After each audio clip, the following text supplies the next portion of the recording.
You're live, Chairman. Thank you. Thank you, Tara.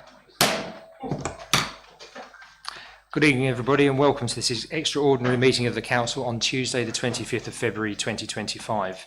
My name is Councillor Kevin Lagan, and I am the Chairman of the Council.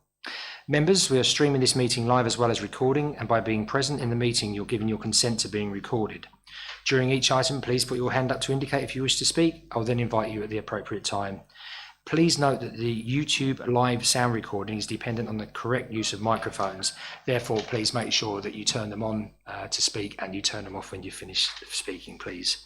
And please reference a page or paragraph number when referring to agenda papers and keep your contributions as clear and concise as possible. We don't have any fire alarm testing tonight, so if the fire alarm does go off, if we leave the building, we muster on the green outside the police station, please, members. Moving on, apologies for absence, please, Tara. Thank you, Chairman. Apologies were received from Councillor Bell, Brown, Driver, Leybourne, Siddle, Norman, Stamp, White and Griffin. Thank you, Chairman. Thank you very much indeed, Ms Bird.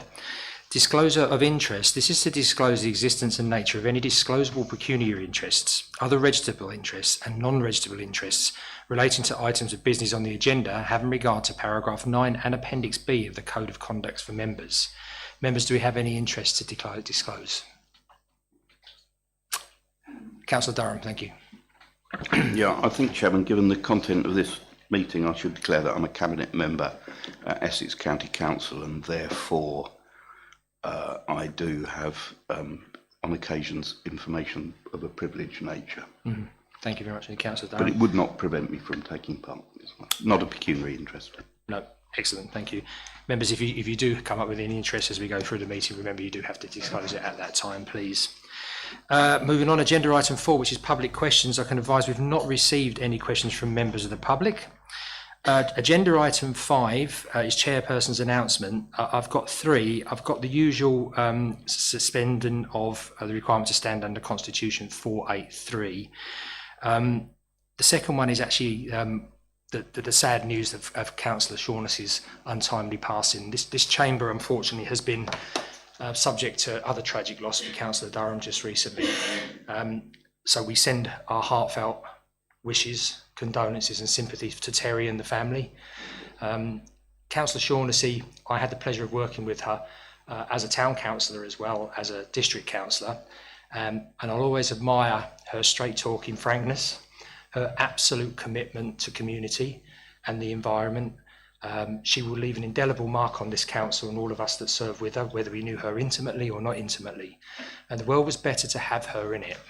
So members, if I could ask, if we could just stand and just take a moment of reflection on Flo's life, please. Thank you.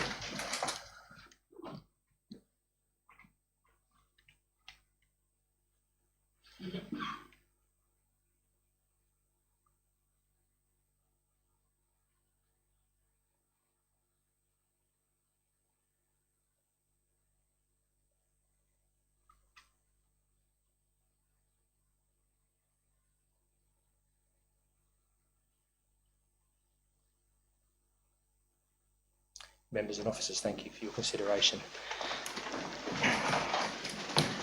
Okay. We move on to the minutes of the council. This is to note that since the last council, and this is up until Monday the 17th of February 2025, council agenda dispatch, the following committee has met and to receive any questions in accordance with the council and committee procedure rules 6-2. This was the overview and scrutiny committee on the 6th of February 2025. I propose that these minutes are noted. Do I have a seconder? Thank you, Councillor Morgan. Can we agree that by assent, please, members? Agreed. Thank you very much indeed. Okay, number 7, we come to questions in accordance with Procedure Rule 6.3, of which notice has been given. I believe there are none. We move on to the very important nature of the business tonight, which is agenda item 8, which is the devolution report, which is found on pages 5 to 8 of your agenda packs. And if I could ask Mr. Wilkinson to please present the paper. Thank you, sir. Thank you, Chairman. Members, this report provides an overview of the government's English devolution white paper published on the 16th of December 2024. The report outlines proposals for devolution and local government reorganisation in England. The report details Essex County Council's response, highlighting its acceptance as a devolution priority area and the deferral of the local county council elections from May 2025 to May 2026 to elect a mayor. The government's white paper aims to devolve powers from Whitehall to local strategic authorities, with Essex, Thurrock and Southend-on-Sea set to form the new strategic authority by April 2026. The report also refers to the reorganisation of local government.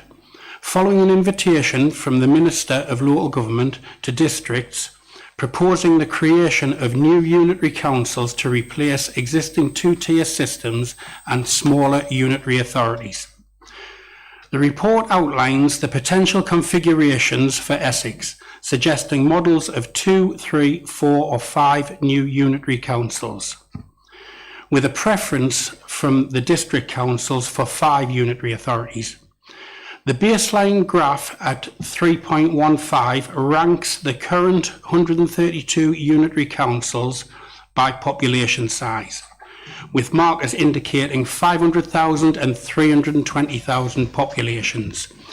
This visual comparison highlights the potential scale of the new unitaries relative to existing ones, and that only 11 of the 132 unitaries are currently larger than the 500,000 population figure. On financial viability and resilience, the charts show that there is no clear correlation between size of a council and the issuance of Section 114 notices. On performance of disaggregated services, the charts analyse the performance of services that will be disaggregated from upper tier authorities, Essex County Council, Thurrock and Southend, to the new unitaries. Children's services, the performance is evenly spread across good and outstanding authorities regardless of size.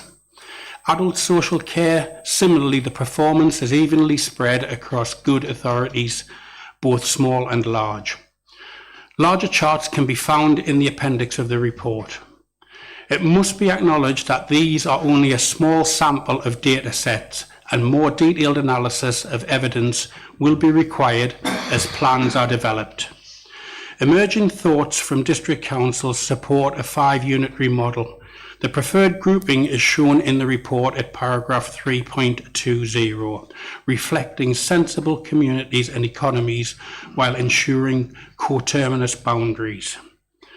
The indicative timeline for these changes include interim plans to be submitted by the 21st of March and full plans for reorganisation to be submitted by the 26th of September 2025, with new strategic and unitary authorities expected to be established in 2026 and LGR vesting day in 2028. The report sets out a number of recommendations which include ensuring Maldon District Council is well positioned during the devolution process, mandating the Council's leadership to advocate for Maldon's interests, and supporting in principle the preferred model of the district councils for 5 unitary authorities for Essex. The report also emphasises the importance of continuous updates and briefings as the devolution and reorganisation agenda progresses. Thank you, Chairman. Thank you, Mr. Wilkinson. Leader. Thank you, Chair. Obviously, myself and the Chief Exec have already been at both North Essex leaders' meetings and Essex leaders' meetings. The first of those Essex leaders' meetings was quite a challenging meeting, and although we tried to ensure that there was consensus amongst all authorities, there was only 10 authorities that voted for the 5 model. The authorities that didn't vote for that model were the Conservative ones. So there is a consensus across Essex already about what we see as the best fit for Essex. And the best fit for Essex, as far as I can see, are smaller authorities that are, which in relation to what we've got at the moment, are going to be much, much larger, but are smaller authorities that still retain locality. And in terms of the data, as Mr. Wilkins has just presented, there is nothing that says larger is bigger or better. And we need to ensure that wherever possible, we are still trying to reflect place. If we go for 3 or 4 unitary authorities, that sense of place will start to be lost.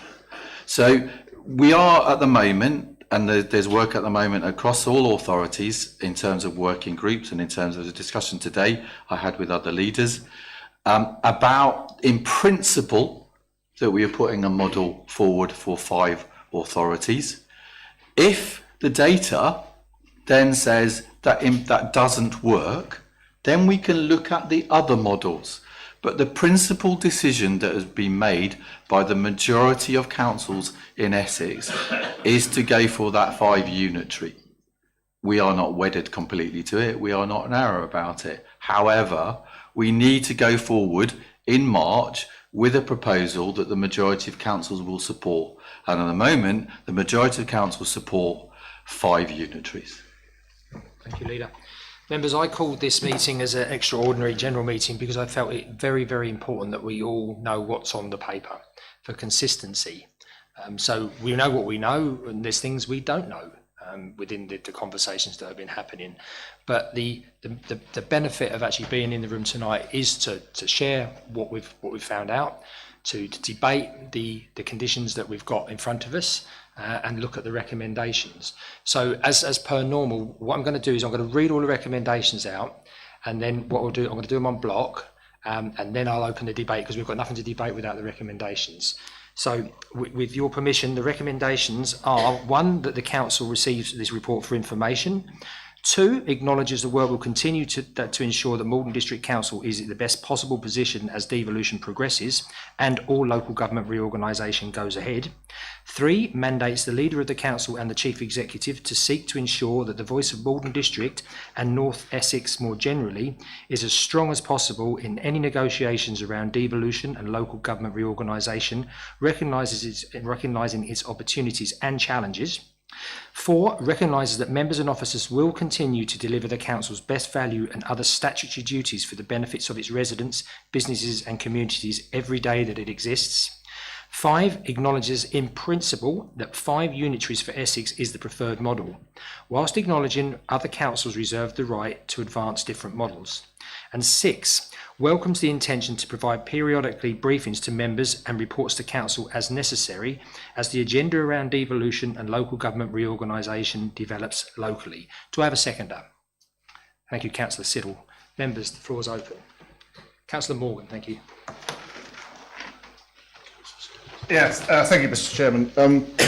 Just to say that in your absence last week, this chamber was awash with a sort of warm bonhomie of consensus as we passed the budget. But on your arrival, I'm afraid that has changed. I hasten to add it's not, two are not linked. But we on this group, we in this group cannot agree. Whilst we're happy with 1 to 4 and 6 of the recommendations, we cannot agree with recommendation 5. It is far too premature to be actually recommending 5 unitaries for a number of reasons, which I know that my colleague Councillor Durham will be able to provide details further on. And I basically say we should simply pass 1 to 4 and 6 and go out and view the wonderful planetary display that's happening tonight and leave item 5 for another day. Thank you. Thank you. Councillor Stilts. Thank you, Mr. Chairman. I think Councillor Morgan might have been talking to another member. Councillor Stamp asked me to raise the item 5 because, or the little 5, because she also has some queries about it. And one of her queries is, if we agreed this and then this had to change, would the 6-month rule come into standing? Because this, once we've agreed this, we are then tied into a council decision. So Councillor Stamp also has thoughts about little 5. I think the answer to that is, as a resolution by council, yes, but then again, within the constitution, that can always be brought back earlier with the signatures of, I think it's 10 members. Or by officers. Yeah, or by officers if required. The officers can bring that earlier. So yes, it's a resolution, but it can be brought back. Thank you. I've got Councillor Durham next, and then Councillor Ball. Thank you, Chairman. As Councillor Morgan said, this is unfortunately premature. And the issue with 5, and I'm aware of what happened at Essex Leaders and Chief Executives, the issue of 5 is a non-starter.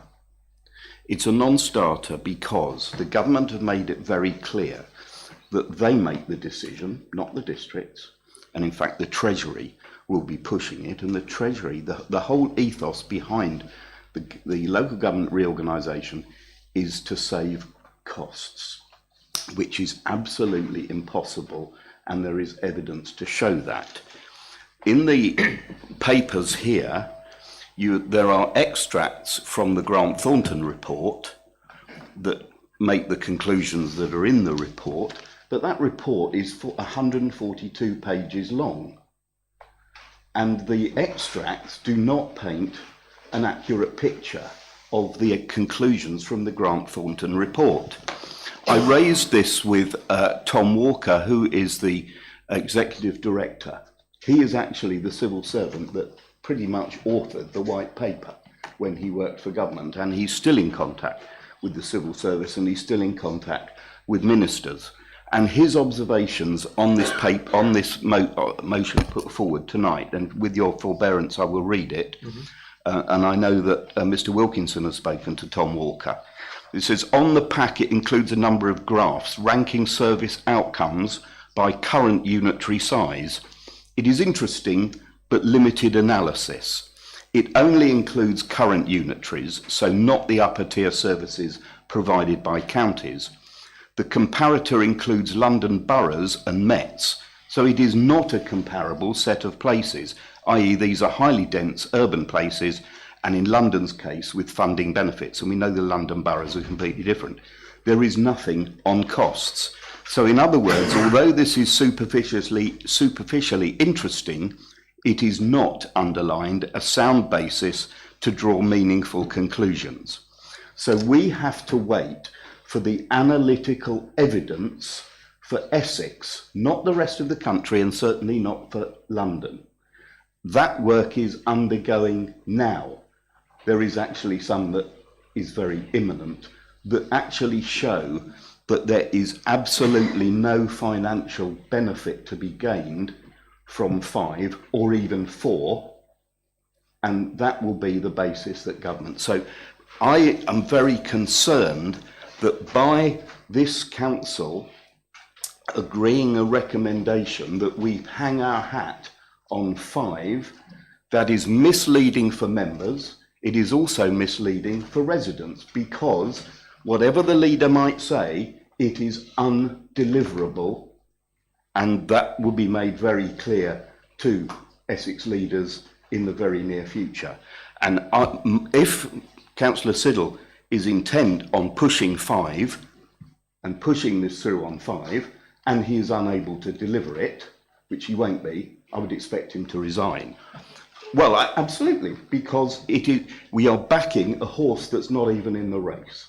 So I'm afraid, whether we like it or not, this is happening. Whether we like it or not, the government will be deciding based on evidence, and there is not a single piece of evidence to support the 5 unitary model. So we would be very foolish here tonight to agree the little 5 part. The other's absolutely fine because the train has left the station, but we cannot hang our hat on something that is not deliverable. Thank you, Councillor Durham. The only comment I would make on that before I move over to Councillor Spenceley is we won't be making the decision ultimately anyway. It will be government. So what is the point? The point is to share the knowledge that we've got, to look at we share the knowledge which we've got in the position that we're in. Things will move fast on this juggernaut. Change will happen very quickly, and we will be coming back and we'll be having regular meetings and updates, as it says within the recommendations, to make sure that all members are aware of the situation. Because as you quite rightly say, it's about our residents to ensure that we can deliver upon the promises we've made to those. So thank you. What I will say is that this time next week, there'll be more evidence, Chairman. Yeah, it's a fast-moving bus, as I said, and I certainly won't be calling for the leader to resign because of that. That's politics, and there's no room for that today. Councillor Paula Spenceley, please.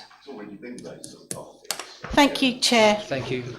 I do actually feel this is taking quite a political party angle myself, but that's just something that I'm perceiving. I think let's be really clear about this. We probably won't, as the Chair just said, at the end of the day, it won't be our decision. Well, and I don't think when you look at actually recommendation 5, I don't think that we're agreeing that this is what must happen. We're talking about a preferred model. So that doesn't exclude it from anything that I could read into that from coming back. So I don't get that. And I understand why Councillor Stamp has asked the question, though, because I think it's a good question to ask. It seems to me that, you know, there are obviously some strong views, and I'm going to say it, sorry, Chair, from the Essex Conservatives on what will happen in the dividing up of Essex. And obviously there are strong views from my own political group. I don't think there's any harm in us talking about this. I can't see what the harm is. I can't see that we've just got to be told what we must accept, because at the end of the day, we will be told what we must accept. That doesn't mean we can't talk about it first. I don't see the harm in discussing this. My own view, my own personal view, I've got lots of different views on it, and I think it's interesting to talk about it. But I think if you look at the fact that the district councils have largely decided that they would prefer a 5 unitary model, whatever the other arguments are, they're not all saying that for nothing, are they? And my understanding is, and I'm not been in those meetings, and I know Councillor Durham and the leader have, but my understanding is certainly that Essex has a very strong position and most of the districts have a very strong position, and that they are opposite to each other. So I think it's worth us trying to get a better understanding of that, if nothing else. With regards to saving money, well, I think if you look at the hospital trusts, you could take a really good lesson from that. In North Essex and South East Suffolk, it looks like it's been a huge success. I'm not going to say much more about Mid and South Essex.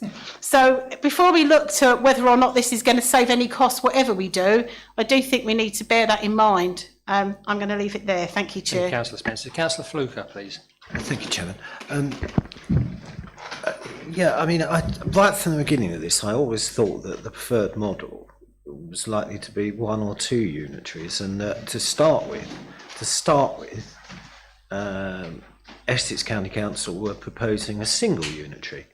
But that's all very well, but if one looks at their performance, one really has to question that on performance alone, and I'm not even going to touch on savings. I mean, the mess, and really and truly, Councillor Durham, you know, when I mention this, you shouldn't do anything else than hang your head in shame. But the mess you got into with Send, you're lucky that Councillor Stamp isn't here this evening. So I think performance is as much as to do with cost savings. But going back to what was said very early on, I think the leader alluded to the fact that 10 out of 15 authorities supported the idea of 5 unitaries, but 5 didn't. I mean, perhaps in a moment you could, if you can, tell us what those 5 authorities were promoting, and particularly Essex. I think it's very important to understand that. But the other thing is that whilst this council still sits, it represents the residents of Maldon district. Now, local government reform now is being spoken about at parish and I presume town councils as well.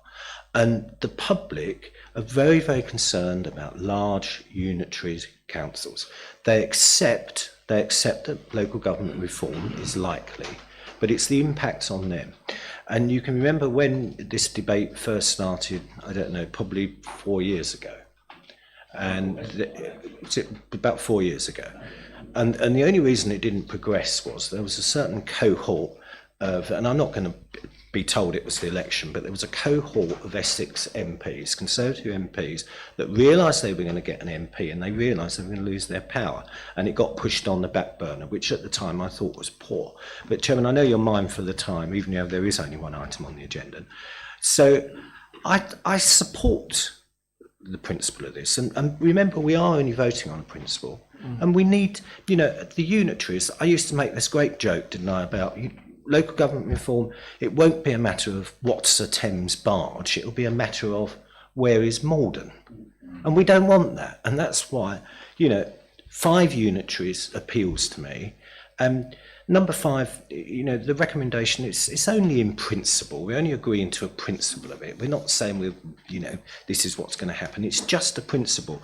And if there's 10 other local authorities that are out there that are debating this tonight, then we should support them and agree this in principle. This is supposed to be a democratic process. So I think there was a question in there, Leader, about 10 minutes ago. I beg your pardon, Chairman. To the Would have been leader. 10 minutes ago, Councillor Fluker. No, but the point's well made. Thank you. Do you need to come back on that, Leader? Yeah, so at the first Essex Leaders and Chief Execs meetings, there was a discussion at that particular point around the size, and what came forward was that, you know, the 10 authorities wanted to go for the 5 unitary model. At that particular point, there was a debate, and we were accused of not following the Nolan principles because we were trying to push forward this vote at that particular time, which I found quite interesting. In terms of in terms of what's being pushed alternatively, it's not really been clear, other than we don't like 5, yeah, and that 2, 3, or 4 is better. So at the moment, Councillor Durham is right. There isn't that much data to go on. But what we need to do and what needs to happen is by March 23rd, there has to be an initial proposal from the majority of councils in Essex to the government about the model that's going to go forward. I don't know whether that answers your question, Councillor Fluker. I think it helps. Just come back briefly. Very briefly, please. Yeah, I will. And I'm sorry, I've tried to expand it, but I can't really see it, but I sort of get the gist of it. If I can just take members paragraph 3.1.4, I mean, in there, I think there are, well, it says it's 16 options there, but basically they're over 6. Someone must have put those forward. You know, I can see the Essex County Council preferred option in column 1.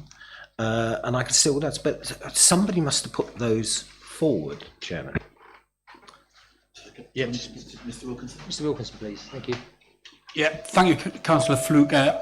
Those 16 options were modelled by Grant Thornton. Yes. Lovely. Thank you very much indeed. Councillor Nick Spenceley's next, please. Thank you, Chair. Well, it's 50 years since I did Geography A-level, but I can't remember a time when I spent so much time poring over maps. I mean, Mexico, Canada, Greenland, Ukraine, and now Essex. And maybe as part of this process, we could rename the Thames estuary the Gulf of Essex. But in principle, I've got no problem with 5 unitaries because Essex is very big and it's growing. And, you know, what does devolution mean to ordinary people? It's one of those words that's a good thing in theory, but when you talk to people about it, they say, or certainly to me, it sounds like things are being more centralised and at a point further from where we are. So the bigger these units, the more distant people will feel from the centre of power and from the source of help. So really, I cannot contemplate 3 units. So I've got no problem with 5 units at all. Thank you very much indeed. Councillor Burwood, please. Thank you. I think the question I was going to ask has been largely answered by the previous exchange between Councillor Fluker and our Chief Executive. It's with regards to the charts on page 24 and the 16 options. I thought it was very telling that the suggested options, which we now understand come directly from the Thornton report, that these are 2s and 3s, and the suggestions doesn't even look at suggestion 5 as 5 authorities. So my question was going to be who came up with these suggestions, but I think that's been largely answered by the previous question. Thank you. Yeah. Thank you, Councillor Burwood. Councillor Morgan, next, please. Thank you. Yes, thank you, Mr. Chairman. I wasn't aware that I got my rosette out of my bag, but I'll put it straight back in if I have. But the point about this is that we're not saying you won't discuss five option, a five unitary option, but just I don't think that it's far too premature to say that you're going to call it the preferred model. Yes, it can be discussed, but in a situation where it is increasing, and my colleague Councillor Durham has already pointed out, it is very unlikely that that is going to be economically viable. Why are we wasting our time, effort and money on following it? That's all. Thank you. Councillor Durham. Yeah, thank you. I just wanted to address a couple of points. I mean, Essex has always acknowledged that a county unitary, so one unitary is too big. It wouldn't, so it's never been. And Essex hasn't actually expressed a preference. What it's saying, Essex County Council is saying, we will wait until we get the evidence. And that is what is being done at the moment. So, as I've said earlier, there is no evidence for 1, 2, 3, 4 or 5. And in terms of the political side, amongst the leaders of the districts, there is actually now a steering group where a Conservative, Labour, Liberal Democrat and Independent leader are all getting together to discuss this. It is a cross-party effort. So there aren't any reform districts, fortunately. So I would, as I said, if the evidence comes up and says 5 is the best, then the government will pick 5. But it's highly unlikely. You take the example, and one of the potential ones that's shown in that data is a unitary consisting of Basildon and Thurrock. I rest my case, Chairman. You know, it is just too... The unitaries are not just going to be bigger districts with a bit more responsibility. They are going to have to take on the role of the county council now, because the county council will cease to exist. So the unitaries will have to be responsible for adult social care, children's social care, education, highways, everything. Just to put it in perspective, the cost to the Essex taxpayer of adult social care is £2.3 million every day. So in 1 week, the county is spending more than the total annual precept of this council. So divided up, and Maldon particularly, with a larger than average ageing population and a low tax base, the figures don't make sense. I'm really sorry, but the evidence will not show that that would be a viable option. So let's wait and see. As I said, we are too premature. And when we get the evidence, that will be the basis for what is put forward to government, as I said. And the evidence is literally just around the corner. So I just think we would be unwise to resolve Little 5 tonight. Well, thank you very much for sharing your view. That's what the Chamber's for. Mr Wilkinson. Thank you, Chairman. Just to acknowledge Councillor Durham, I completely agree with you on the point of the evidence. As you say, it hasn't been forthcoming yet, and we are awaiting that. I think the point of having an in principle support is that, as we've seen in the paper, Grant Thornton have modelled 16 different options. And this is incredibly complex, as you've alluded to. And I think the process of Essex leaders and chief execs, where they've got to, is that to get officers, probably at county, because they'll hold most of the data, most of the financial information, to get them to be able to focus on a model and give it due consideration and effort. I think the in principle decision of the Essex leaders and chief execs was, do the districts have a preferred model so that officers can focus in on that preferred model to explore the viability of that model. I think that's where the in principle decision of support comes from, so to assist all officers, especially county officers, in exploring, will a 5 unitary model be viable? How will that play out? rather than, because county, and as it says in there, you know, it acknowledges that other councils reserve the right to advance different models, which the county may have a preference of a different model. I think it's the paper is very much, you know, asking for that support of the preferred model from the districts, of which 10 leaders were supportive. General information, the district leaders commissioned the grant report. It's not the county council. Yeah. So it's the district leaders are. Noted. So that's what they should be looking at. Thank you. Councillor Thompson, please. Thank you. Thank you, Chairman. I have to admit, I rather like the sound of 5 unitaries, and I can see exactly why the leader would think that, because I agree with him and his sense of place, and this, I suspect, is what most residents would prefer, to keep things as near as they are for as long as possible. But, as Councillor Fluker was muttering, I think it's premature. I don't think we have the evidence even to pick a preferred model. So, while I would like to support recommendation 5, I'm afraid I can't, not just yet. Thank you. Councillor Fittock, please. Thank you. Thank you, Chair.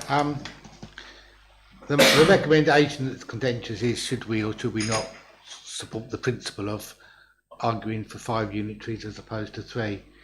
I mean, I've listened to the county council speeches they've made on the matter, and what Councillor Durham says is that we don't really understand the financials that we're getting involved with, so it is a little bit of a stab in the dark. But I'm not necessarily going to rule out the possibility that a 5 unitary is viable also. I mean, I've got an open mind. I tend to agree. I think we're probably going to end up with a different model as it goes forward. But I'm quite happy to support the principle of arguing for 5 units, because I do think it enables us to keep closer to the residents than a very large unitary. And I think, to me, it's not just about, if everything becomes about cost savings and not quality of service and democracy, we're going down the wrong hole, I think. So I'm really voting in favour of keeping local democracy more local. Thank you, Chair. Thank you very much indeed. Councillor Paula Spenceley, please. Right, so I'm going to stand up actually, because I feel like it. So I think we've got to be honest. Look, I'm far too honest to be a politician. Let's face it, guys. It's just the way it is. I like fairness. And we have a very hung council here. And the leader has to go forward and he has to represent us in the negotiations that he's making. Now, I listened to what Councillor Durham said, but I think he was being a bit naughty. I'm going to tell him that to his face. Oh, you know, he hopes the leader will resign if it doesn't end up being 5. But we're also going to say, if we went down the option of saying, let's leave it completely open, would no one in here then turn round and tell him that he negotiated wrongly, not in a way we put forward because we didn't resolve anything when he's in those negotiations, and therefore he should resign? So I'm just trying to do that thing where I'm trying to put myself in somebody else's shoes. Were I going into those negotiations, I would want at least a preferred model. And I understand, because I also agree, and the leader knows because I've said it to him, I don't think we'll get 5. Oh, that's my fault. That doesn't mean I don't want it. And I think if it gives us the chance to have that option explored properly, then why would we not take that? It's talking about a preferred option. It's not saying this is what's going to happen at all, nor is it precluding us, in my opinion, and we've got advice from that on that already, from having this coming back to this chamber. So I am going to support these motions because I believe that's what we should be doing. Thank you, Chair. Thank you, Leader. Thank you, Councillor Spenceley. And yeah, that's why I wanted this agenda brought to Council, because I am going to meetings and I need a steer from Council as to you know, is that the right option? Is that the preferred option? And we're not a cabinet structure, and therefore I've got to do this to get that guidance from Council. You've seen over the last 2 years that as a leader I'm very flexible in terms of my approach, and I want to listen, and I want to ensure that I'm reflecting everybody's opinion and views and things like that.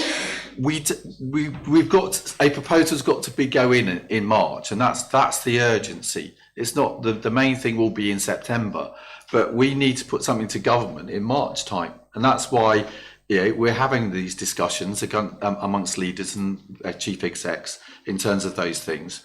we really don't know what's going to happen with that debt. Yeah, the debt that is in Essex bankrupts us all. As soon as we're formed, even if it was 3 authorities, it would bankrupt those 3 unitaries right from the get-go.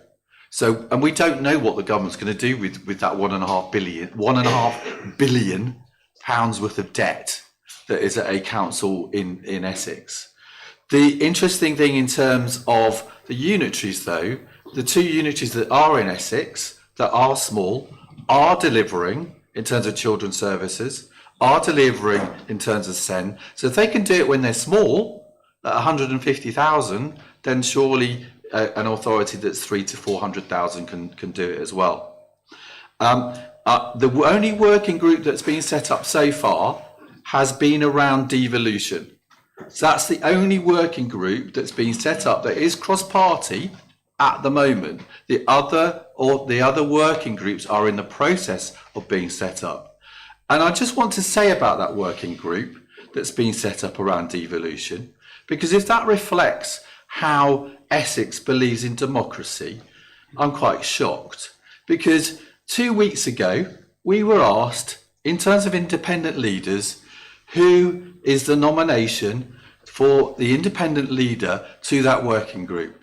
The name that was put forward by the independent leaders was myself. Last week, an email went out to another independent leader, giving them the invites to those devolution steering group meetings, and it wasn't me. At the time, I had the flu, and when the leader from that other council contacted me, I went, just go and do it, because I'm too ill to do anything about this. But I know for a fact that email was read. But in terms of my position on that steering group, it was ignored and someone else was put there instead. Yeah, hopefully that was a mistake. I can only hope that it was. However, one of the things that we really need to do is, as district councils, is to ensure that we stay strong and stay unified in terms of our approach and how we move local government reform forward. Because ultimately, and all the guidance has been said, it is the district councils that are leading this, not the county. Thank you. Councillor Fluker. Thank you. Thank you, Chairman. Look, I'm not going to get scared about the cost of all of this and what certain items are going to cost, because at the end of the day, the current Essex County Council tax base is going to just filter down, percolate down to these new unitaries, whatever they are. But I am concerned about what Councillor Durham said, because I'm sure these new unitaries can deliver things like SEND. And I think we know where Councillor Durham is an avant-garde for tax rising. We saw what happened with the parking in Burnham, which I understand he was very much behind, and he's laughing because he knew I was going to bring it up. But Chairman, I think a simple solution to this is if Council returns to the recommendation, and I think that if we add to the beginning of the recommendation the words based on the information available, the Council agrees in principle, I think that solves the problem. So I can see the leader proposing, nodding, so I'm going to propose that, Chairman, and ask that you call for a seconder, because I think that's a way to move this forward. And if and when things change and we receive this probably much loaded report from Essex County Council, then we can simply go back and reconsider, so long as we have based on the information available at the beginning of that recommendation. Is that not, though, an assumed position? Because we can only make a decision based on I think, Chairman, we can only assume, I think we've got, the Chief Executive has laid before Council the information that he has available at this date and time. We know from what Councillor Durham says, maybe something else is coming forward. The leader needs to steer. And I think if we go based on the information available, it leaves us in a position whereby, subject to coming back to Council, we can revisit that. But it also sends a clear message. And there's lots of clear messages on the world stage at the moment, albeit a lot of them are conflicting. But to those other 10 district councils, that we're with them and we're supporting them at this stage, but based on the information available. Thank you. I'm going to take Councillor Stilts. Then everybody who's spoken twice I'm concluding the debate after Councillor Stilts. Thank you. Thank you, Mr. Chairman. I don't have a political leaning in any way. But I will say that one thing that worries me is that if we go too big, someone like Maldon will be lost and we will lose, as Councillor Fluker said, our identity, and we will lose that voice. I feel that we need to give the leader a steer, and I think there's no point in going in and saying, well, I don't know what my council want. He's got to have some sort of a steer. I agree in principle with the 5. I'd like to see figures because that's me, but I agree in principle with the 5. If that changes, then I'm assured by the Mr Wilkinson that will then come back to this council and be discussed again. As for the delivery of services, it doesn't matter how much money you throw at something that's broken, you'll never fix it. You need to actually have a good model in place to put the money into. So the fact that Essex County Council use all this money on these services, basically something's broken and they haven't fixed it. So I will agree with this recommendations. Thank you. Thank you. What the mood of the chamber, I mean, we have a proposal for an amendment, but before I move to that amendment, what I'd like to do is I'd like to take recommendations 1, 2, 3, 4 and 6 on block and see if we agree that by assent, members, because I feel the mood of the chamber is that. So do we agree those recommendations by assent? Anybody dissent? Anybody want to record anything in the minutes? No, so that was unanimous, that was agreed. Now we have a proposal for an amendment from Councillor Fluker. Councillor Fluker, do you want to just read out what you proposed? Is there a seconder for that amendment? Could you repeat that, please, Councillor Fluker?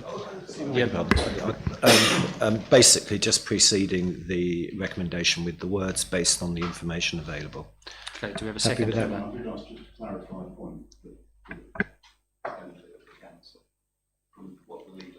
A brief point. Well, it is it is a collaborative effort.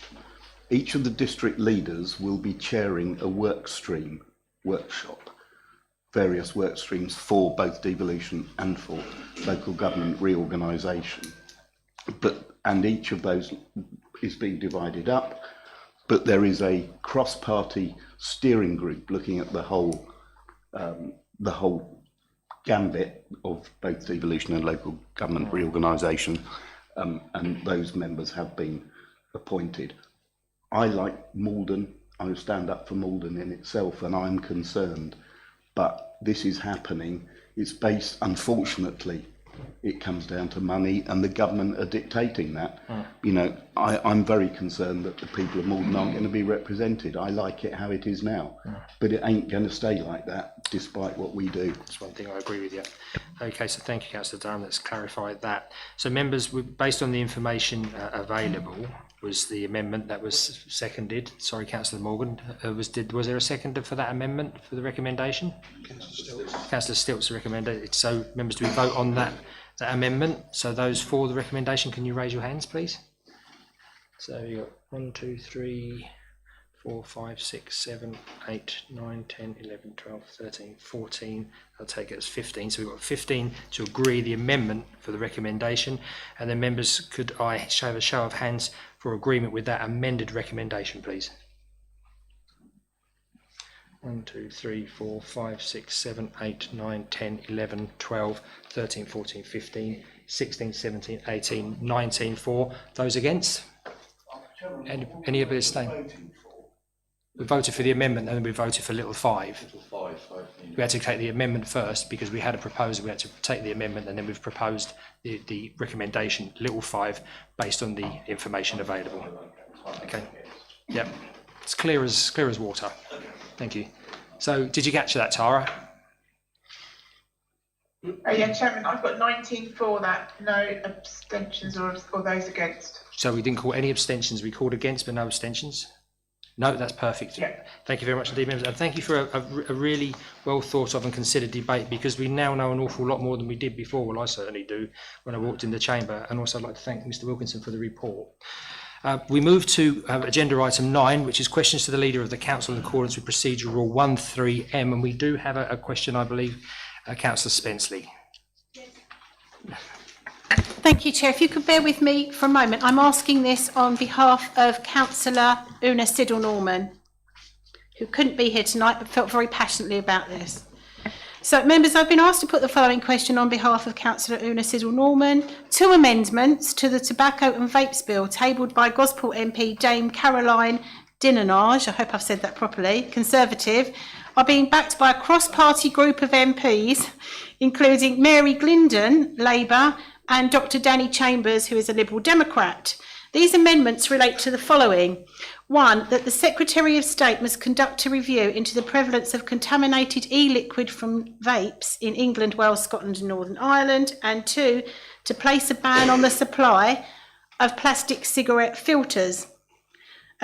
Councillor Siddle-Norman has said, and I quote, "It has been found that 6,000 cigarette butts are put into landfill every day by all district councils in our country." That's obviously on average.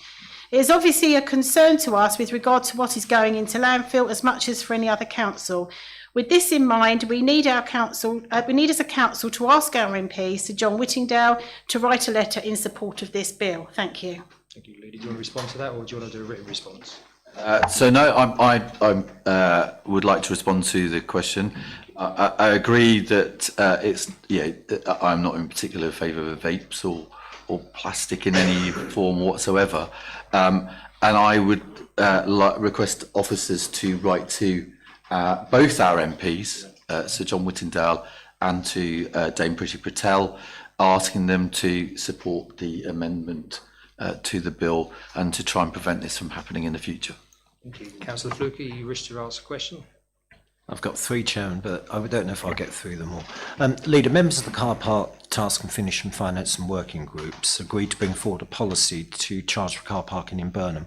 As a result, a report was brought forward to the Strategy and Resources Committee on 2 occasions. On both occasions, the members concerned did not speak to support the policy or the recommendations. As a result, the officer presenting the report was left in a very difficult position. Leader, do you agree with me that given the circumstances, the members concerned should apologise publicly to the officers concerned and to the council for wasting its resources? Leader. Thank you, Councillor Fluker. I was one of those that, when it came to the committee, said, is this a viable, feasible thing to do? And then we had a good debate. And at the first S&R meeting, it was said that it would go back. Perhaps in hindsight, it shouldn't have come back to full council. And if any officer was put in a difficult position, I will apologise now on behalf of my members and putting them in a difficult situation which shouldn't have happened. And I think what we need to be aware of in future is that process of working group to committee to full council to make sure that whatever does eventually come to full council is the right thing and isn't put anybody in a vulnerable position. Thank you, Leader. Well, what I'd like to do respectfully, I'd like to let those members who haven't spoken ask their questions, and if we've got time, because we have 15 minutes and we're ticking away into that, to then come back if anybody else wants to ask a question. So the next person's hand, I believe, is Councillor Durham. Chairman, I wanted to speak in support of Councillor Siddle-Norman's. Vaping is... Point of order, Chairman, this is questions to the Leader. Councillor Fluker is actually 100% correct, thank you. Yes, I know, but I Councillor haven't Spencer. talked to the question. Councillor Spencer, thank you. Okay. No. Thank you. I didn't want to come on quite such a controversial note, to be honest. But anyway, so I haven't actually told the Leader that I'm asking this question, but he does know that my feelings on this already because I brought it up somewhere else. I got some information today because, as I'm sure everybody knows now, the Boundary Commission has paused the work that's happening with us at the moment because of what's going on. So I think it's relevant to this meeting. This leaves some of the parishes in rather a terrible position, most particularly my own parish, Heybridge Parish Council. 60% of the North Heybridge Gardens suburb is in Great Totham. They will receive all of our precept. Heybridge West is the most disadvantaged on deprivation, most deprived ward, and certainly one half of it in Maldon District.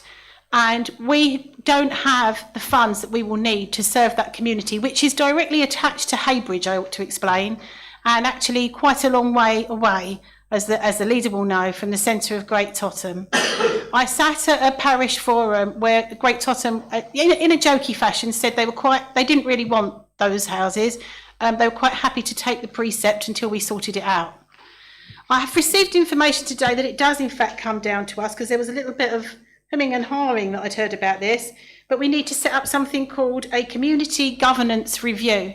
Can I have assurance from the leader that you will not leave Heybridge Parish Council when this council potentially ceases to exist in this situation, and will support me in my call for a community governance review for the parish boundary of Heybridge? Thank you. Thank you, Councillor Spencer. As you know, we talked about this just over a week or so ago, and I quoted the law in terms of parish reviews and boundary reviews, and that every single parish should have a parish review every 14 years, no matter what. And I stated the case of Little Totham when I was chair of that parish council, and I asked for a parish review, and we had a parish review, and the last time that one had occurred was 1974.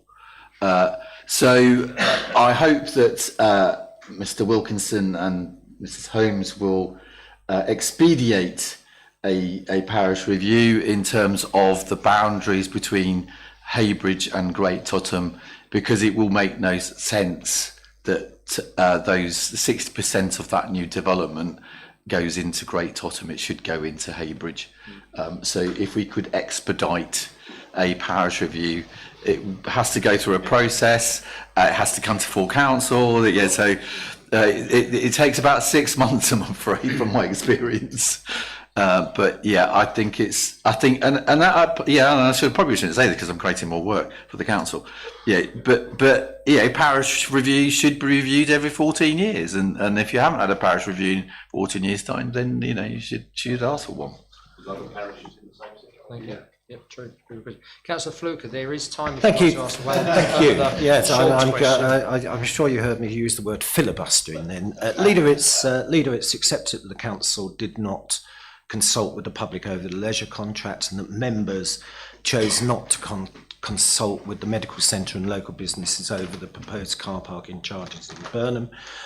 Leader, can you assure council that from now on you will consult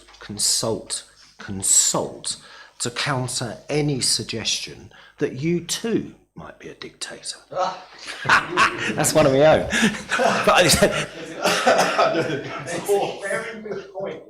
Well, I'm going to interject there. Language like that is not welcome in this chamber, Councillor. I know the intent it was put, but please, thank you very much indeed. Let the leader come back, please. Thank you. So the difficulty with the leisure contract is always going to be the timing of the consultation when there's a private and confidential contract being negotiated. I know that officers are taking part in consultation now, along with the leisure provider. In terms of the car parking, again, it's always a difficult thing in terms of when you're making a change, at what stage do you consult on those things? And the other thing that I greatly believe in is that officers get on the job, and it's their job to create those consultations, not me as a leader. It's not my role. However, most residents know that I am always open to communication and any support or anything like that at all, and I will raise things on their behalf. So yeah, I think we've done what we needed to do whenever we needed to do it, at the time we could do it, basically. Thank you, Leader. I'm going to ask a question myself. Does the Leader not agree with me that's thanks and acknowledgement based on the theme that Councillor Fluker's put out for the contribution for public consultation with regard to the promenade management plan? Down the prom, there's, I don't know if you've seen it, there's boards with QR codes, so have your say. So I've always said that we're very good at telling people what we want. I feel we should acknowledge the fact that we're actually starting to ask people what they would like. Thank you, Leader. No, I would totally agree with that, and it's something that I think I've been banging on about with the prom. Nearly as long as me. Yeah. Thank you, Leader. Members, we've got 1 minute left. Members, we've got Councillor Fluker. Very quickly, Leader, do you agree with me that if the Vice Chairman of the programme cannot answer a straightforward question of council microphone, Councillor Fluker, Sorry, I'll John, give you an start extra again. minute. Yeah, okay. Leader, do you agree with me that if a Vice Chairman of the Programme Committee cannot answer a straightforward question at Council and agrees to give a written response to all members, it should be done in a timely manner and in any event within 5 days? I know only 3 steps. However, I think we have to take into account people's lives. And if you applied that to me last week, I wouldn't have replied to you because I was ill in bed for 8 days.